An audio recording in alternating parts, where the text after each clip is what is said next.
శివ అంటే మంగళం, భద్రం, శోభనం, కళ్యాణం, క్షేమం అంతా మీకు మంగళప్రదమైనటువంటివి కటాక్షించగలిగినటువంటి శక్తి స్వరూపమునకు శివ అని పేరు.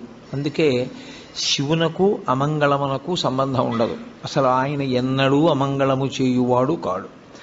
ఎప్పుడూ మంగళం చేసేవాడెవరో, ఎప్పుడూ భద్రాన్ని చేకూర్చేవాడెవరో, ఎవరి అనుగ్రహం చేత శుభ పరంపర మనకి కలుగుతుందో అటువంటి మహానుభావుణ్ణి శివ అని సంకేతిస్తాం.